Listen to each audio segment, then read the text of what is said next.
Hallo, in unserer Filmserie zum Thema Gebisse heute mal Verschnallung von Trense und Gebiss.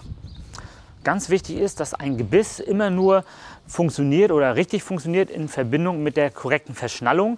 Das heißt, es ist also wichtig, dass das Gebiss beim Auftrensen auch da liegt, wo es liegen soll, sprich nicht zu hoch und nicht zu tief verschnallt werden soll. Und das schauen wir uns jetzt einfach mal an.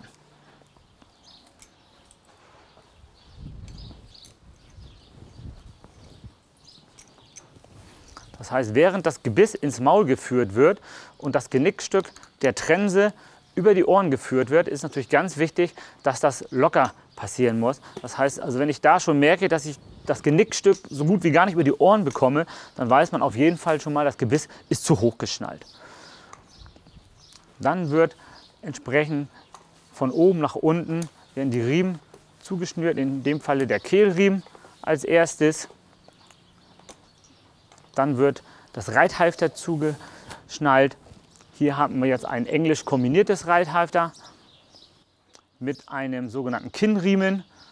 Der Kinnriemen, das ist ganz wichtig, der darf auf keinen Fall zu fest verschnallt werden. Ja, laut LPO gibt es auch eine Vorschrift, wie ein Reithalfter verschnallt sein muss. Das heißt, wenn das korrekt verschnallt ist, dann sollte ich hier in diesem Bereich auch 2 Finger reinbekommen. Das heißt, das Reithalfter muss also hier frei beweglich sein, ohne eben oberen Unterkiefer einzuschnüren. Ganz wichtig ist auch, wenn man das auslaufende Jochbein betrachtet, dass das Reithalfter nicht da drauf sitzt. Auch das ist korrekt.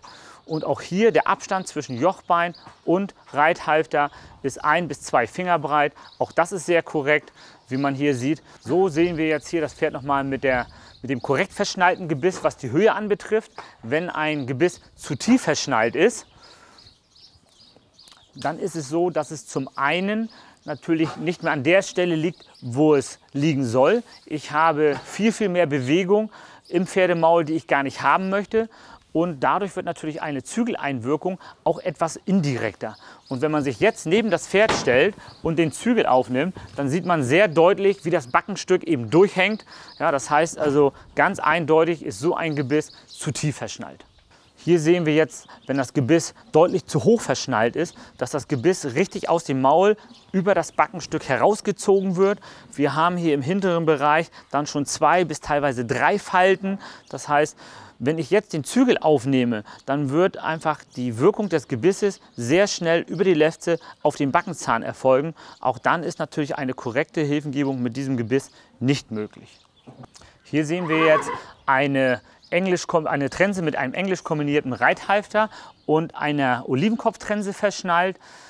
Wie in dem Bereich oder in dem Bericht über die Gebissweite ist ganz wichtig, dass diese festen Seitenteile anliegen. Das heißt, wenn man sich bei diesem Gebiss jetzt vor das Pferd stellt und es auseinanderzieht, dann sollte man zwischen Gebiss und der Lefze keinen Platz haben. Hier sehen wir jetzt eine Trense mit einem hannoverschen Reithalfter verschnallt und einer Wassertrense mit losem Ring. Wichtig ist darauf zu achten, dass bei dem hannoverschen Reithalfter das einmal nicht über das Jochbein hier läuft, sondern eben daneben. Dann, dass das Reithalfter so verschnallt ist, dass es eben auf dem frei auslaufenden Nasenbein liegt und, ganz wichtig, auch nicht zu fest verschnallt wird. Auch hier sollten 2 Finger als Faustregel Platz sein zwischen Nasenbein und dem Reithalfter. Und ganz wichtig, das freitragend auslaufende Nasenbein nach unten ist halt sehr empfindlich. Das heißt, auf keinen Fall sollte es zu tief liegen. Hier haben wir jetzt eine Trense, das sogenannte Miklam. Das ist eine Kombination aus Reithalfter und Trense. Wir sehen, dass hier vom Genickstück der Riemen direkt über ein Verbindungsstück zum Gebiss geht und das Reithalfter nach vorne ausläuft. Wichtig ist, dass auch dieser sogenannte Kinnriemen hier, der darf nicht zu straff verschnallt werden, dass also die Kaubewegung des Pferdes hier noch möglich ist. Hier haben wir jetzt eine Trense verschnallt mit einem mexikanischen Reithalfter und einer Wassertrense. Bei diesem Reithalfter ist es so, dass das Seitenteil des Reithalfters nur bis hier zum Jochbein läuft, über das Jochbein auf das Nasenbein sich beide Riemen kreuzen und dann die Druckverteilung auf den Unterkiefer über 2 Riemen verteilt wird. Und so, wie das hier dargestellt ist, mit einer Wassertrense, wäre ein solches Reithalfter korrekt verschnallt. Hier haben wir jetzt eine Trense verschnallt mit einem Pelham und einem englischen Reithalfter. Das Pelham besteht eben aus dem Ober- und aus dem Unterbaum. Hier verschnallt mit einem Pelham-Riemchen und einem Zügel geritten und der Kinnkette. Bei diesem Gebiss ist es so, wenn man jetzt den Zügel aufnimmt, dann sieht man sehr deutlich, dass sich das Pelham dreht. Das heißt, zwischen Maulspalte und Unterbaum entsteht ein Winkel. Auch der sollte maximal 45 Grad erreichen und dann sollte die Kinnkette anliegen. Das heißt, durch diese Drehung bei Zügelaufnahme wird über diesen Oberbaum, über das Backenstück, über das Genickstück wieder der Wirkpunkt Genick angesprochen.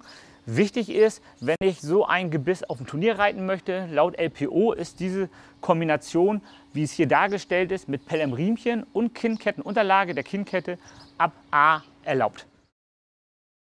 Hier haben wir jetzt eine Kandare verschnallt.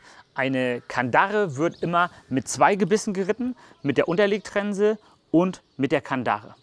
Bei der Verschnallung der Gebissweite ist es ganz wichtig, dass man von der Standardtrense ausgeht. Wenn man zum Beispiel eine einfach gebrochene Wassertrense bei dem Pferd benutzt in der Größe 13,5, dann sollte auch die Unterlegtrense 13,5 einfach gebrochen nach Möglichkeit sein, weil diese Unterlegtrense an der gleichen Stelle von der Höhe verschnallt wird wie ein Standardgebiss.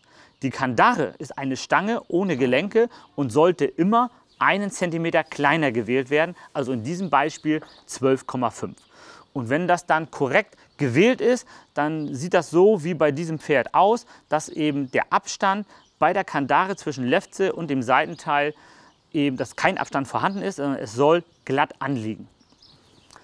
Wenn ich den Zügel der Unterlegtrense aufnehme, dann wirkt dieses Gebiss auf Zug.